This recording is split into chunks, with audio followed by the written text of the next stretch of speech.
আগে আগে আমার ভোট দেওয়ার সুযোগ হয়নি। গণভোটের পার্সেন্টেজ বা জাতীয় সংসদ নির্বাচনের পার্সেন্টেজ যেটি, তো সেটি আমরা এখনো কি বলে যে দেখা যাক কি দাঁড়ায়, একজাক্ট ফিগারটা কোথায় কি সমস্যা হয় এটি আমরা দেখব।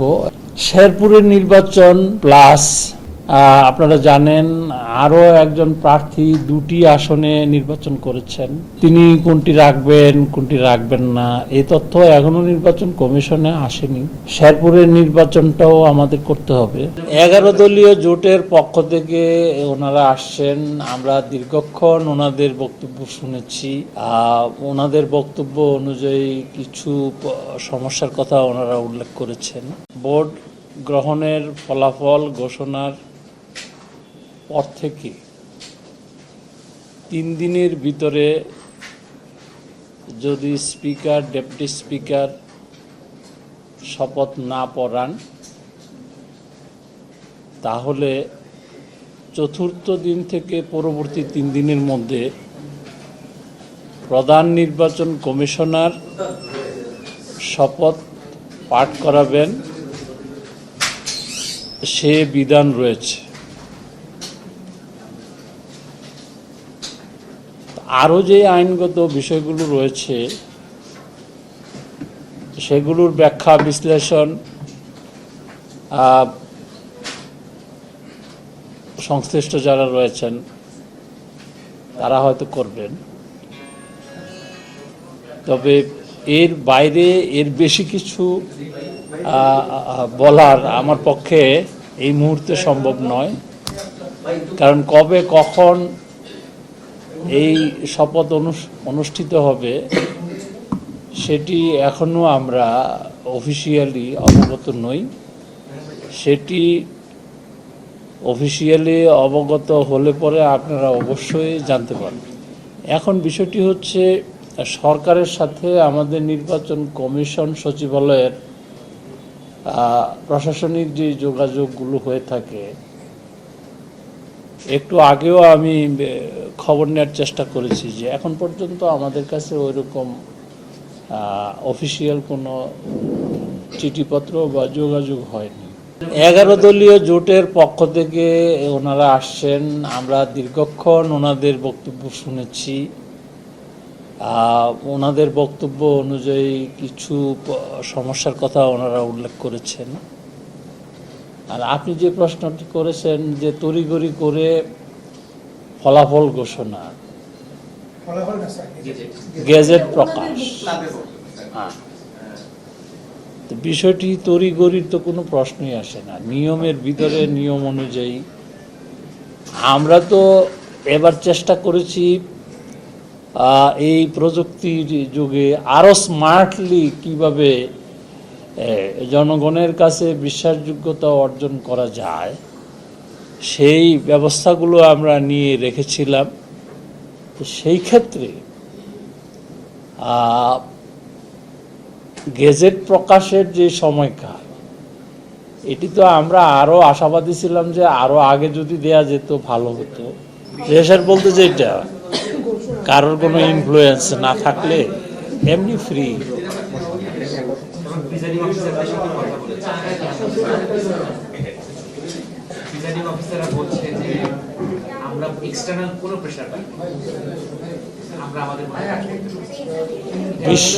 বিশ্বাস করেন বা না করেন, একটা চুল পরিমাণ কেউ বলে না যে আমাকে এটা করে দিতে হবে ওইটা করে দিতে হবে, এবং আমরা আকারে ইঙ্গিতেও যে কারোর পক্ষে যাক বিপক্ষে যাক কোনো মন্তব্য কমেন্টস করি। আমি তো গত শিডিউল ডিক্লেয়ারের পর থেকে প্রায় প্রতিদিন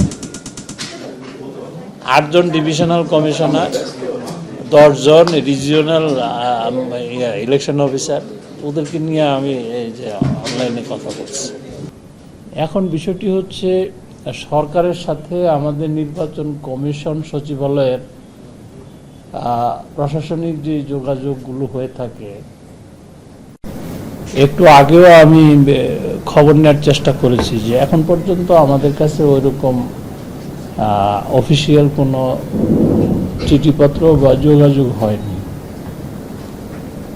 স্যার, আজকে জামাত 11 দলের জোট তারা বিভিন্ন অভিযোগ করছে 32 আসনে তারা আবার পদ পুনর্গণনা চাচ্ছে এবং বলা হয়েছে তড়িঘড়ি করে গেজেট দেওয়া হয়েছে। স্যার, তাদের অভিযোগের বিষয়ে আপনি ছিলেন স্যার বৈঠকে, কি হলো আপনাদের বক্তব্য? 11 দলীয় জোটের পক্ষ থেকে ওনারা আসছেন, আমরা দীর্ঘক্ষণ ওনাদের বক্তব্য শুনেছি। ওনাদের বক্তব্য অনুযায়ী কিছু সমস্যার কথা ওনারা উল্লেখ করেছেন। আর আপনি যে প্রশ্নটি করেছেন যে তড়িঘড়ি করে ফলাফল ঘোষণা, গেজেট প্রকাশ, হ্যাঁ, তো বিষয়টি তড়িঘড়ির তো কোনো প্রশ্নই আসে না। নিয়মের ভিতরে নিয়ম অনুযায়ী আমরা তো এবার চেষ্টা করেছি এই প্রযুক্তির যুগে আরো স্মার্টলি কিভাবে জনগণের কাছে বিশ্বাসযোগ্যতা অর্জন করা যায় সেই ব্যবস্থাগুলো আমরা নিয়ে রেখেছিলাম। সেই ক্ষেত্রে গেজেট প্রকাশের যে সময়কাল, এটি তো আমরা আরো আশাবাদী ছিলাম যে আরো আগে যদি দেয়া যেত ভালো হতো। তা আমাদের টিম, আমাদের নির্বাচন সংশ্লিষ্ট যারা মাঠ পর্যায়ে কাজ করেছেন, তারা অত্যন্ত দক্ষতার সাথে এই ফলাফল তৈরির কাজটি করেছেন এবং আমাদের এখানে নির্বাচন কমিশন সচিবালয়ে যারা সংশ্লিষ্ট ছিলেন তারা রাত দিন পরিশ্রম করে এই গেজেটটি প্রস্তুত করার চেষ্টা করেছেন এবং এটি যথাসময়ে প্রকাশ হয়েছে। নির্বাচন কমিশন সেটি বিশ্বাস করে। আপনার যে প্রশ্ন, এই প্রশ্নের বিষয়টা অনেকটা রাজনৈতিক হিসেবে আমার মনে হয় কোনো মন্তব্য করা ঠিক হবে না।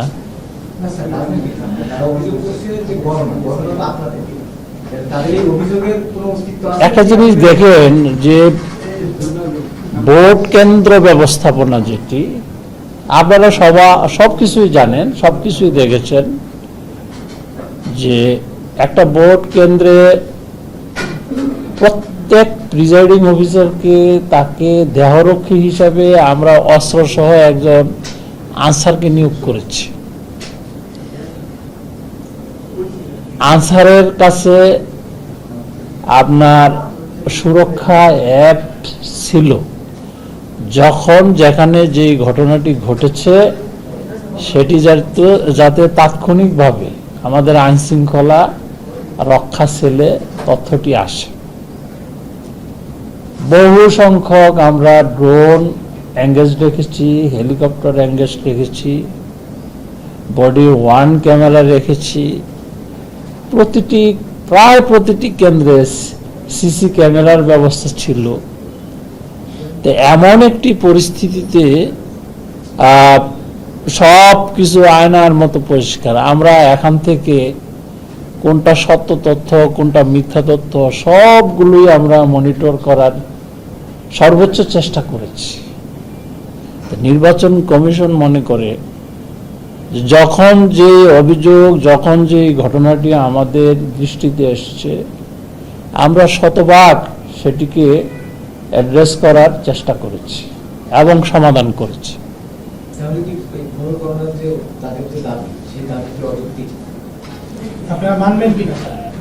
এখন বিষয়টা হলো যে আইনগত প্রশ্ন যেটি আপনারা করেছেন, তাদের যে দাবি, সেই দাবিটি হলো বিচার বিশ্লেষণের প্রয়োজন রয়েছে।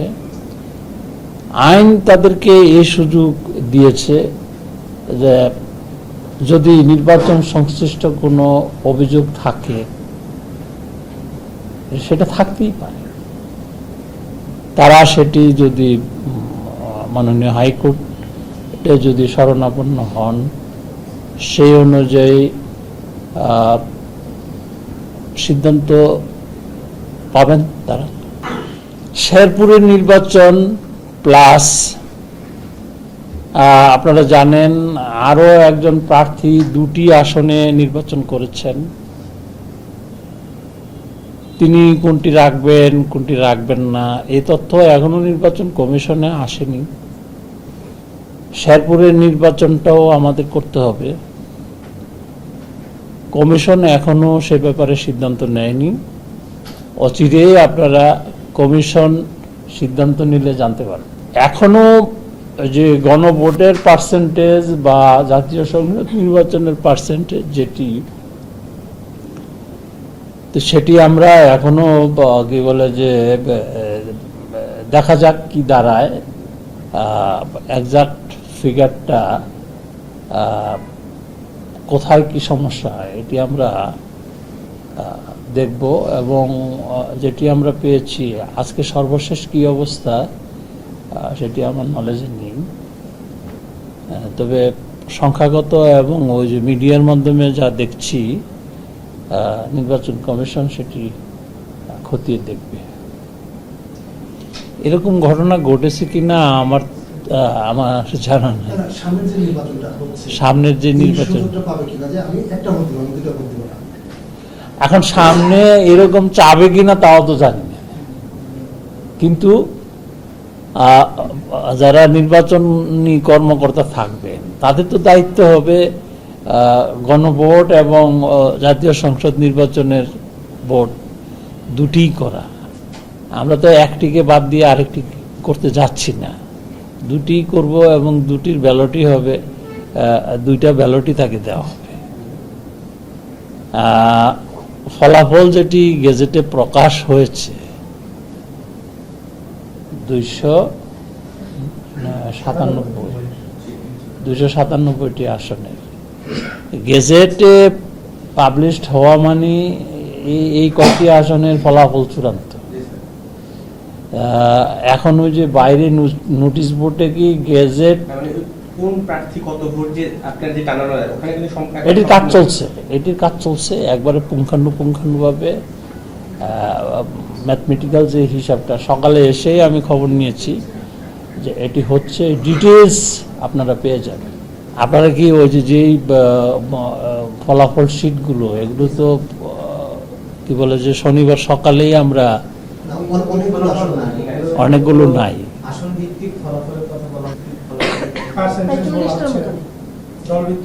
কিন্তু এগুলো হয়তো দিয়ে দিবে। এটি অবশ্য আমার নলেজে নাই, সবগুলি থাকার কথা।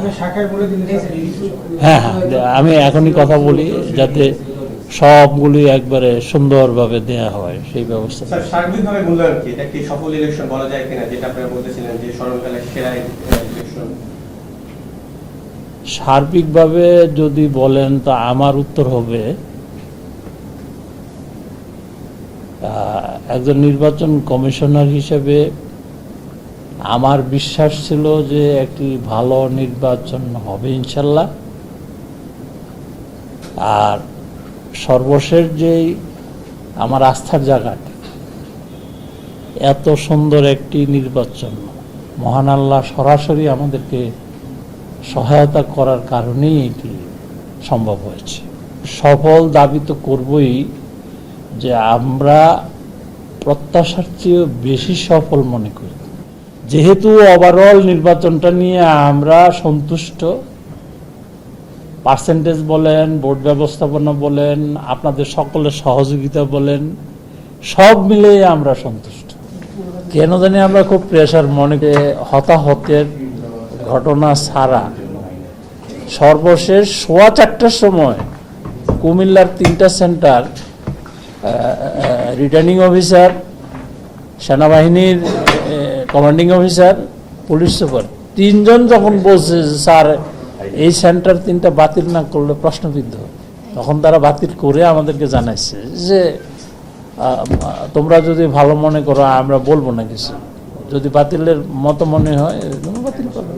তাইলে প্রায় 43,000 সেন্টারের মধ্যে 3টা সেন্টার বাতিল হতে, এবং ওই 3টা রেজাল্টের পরেও দেখা গেছে যে ওই ক্যান্ডিডেট পাস করছে। তার মানে আমার ওইখানে আবার সেকেন্ড টাইম ইলেকশন করার প্রয়োজন পড়ছে। আমি তো সবগুলো 91 থেকে শুরু করে সবকটা নির্বাচন দেখার সুযোগ হয়েছে, নির্বাচনে কাজ করার সুযোগ হয়েছে। সর্বশেষ 3টাতে আমার সম্পৃক্ততা ছিল না, মানে বোর্ড সেন্টার বাতিল হয় নাই, কোনো মানুষ নিহত হয় না ইলেকশন বিরুদ্ধে, কোথাও ব্যালট বাক্স ছিনতাই হয় নাই, কোথাও ব্যালট পেপার ছিনতাই হয় নাই। মানে এরকম একটা বিষয়, এটা মনে হয় যে স্বপ্নের মতো, সোজা কথা। আর আমাদের তো দেশটাতে কি বলে যে সহনশীলতা যে আগের চেয়ে একটু কমছে, এতে তো কোনো সন্দেহ নেই। কিন্তু এই নির্বাচনী পরিবেশটা, আমি সকালবেলা সাধারণত ঈদের দিন যেভাবে উঠা নামাজ পড়া, গোসল টোসল কইরা, ভালো কাপড় চোপড় পইরা যেমন প্রস্তুতি নেই, ঠিক তদ্রুপ পুরা ফ্যামিলি নিয়ে বাইরেছি। আমার গ্রামের সেন্টারে গেছি, এই প্রথম আমি ভোট দিচ্ছি। আগে আগে আমার ভোট দেওয়ার সুযোগ হয়নি। বিভিন্ন ওই সময় তো পোস্টাল ব্যালটের ইয়েটাও অত ইয়ে ছিল না।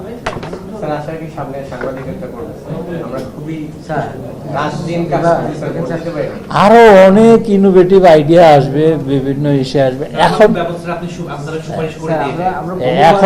এখন একটা জিনিস, এই নির্বাচন কমিশন করছে, এটা দাবি করি না, এটা একবারে আল্লাহ সরাসরি করছে।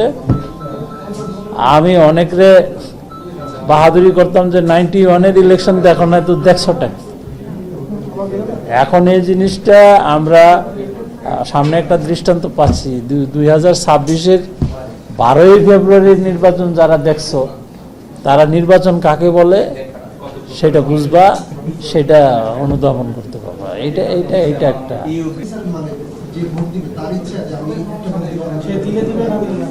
এখন আপনি যদি ব্যালটটা যদি গোপন রাখেন বা ব্যালটটা যদি নিয়ে এসে পড়েন, যদি বাসায় বসে থাকে, আপনি নিষেধ করতে পারবেন? আপনি কি জোর করে বলতে পারবেন যে তুমি আসো? ভোটার যদি বলে যে আমি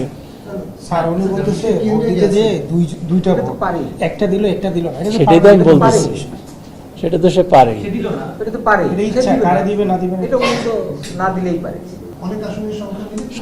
সংখ্যা মিলবে হয়তো। এখন এই যোগ তাড়াহুড়ার কারণে যে গণভোটের হিসাবটা আমার কাছে যেটা মনে হয়, জানি না কোনটা সঠিক, যে এইটা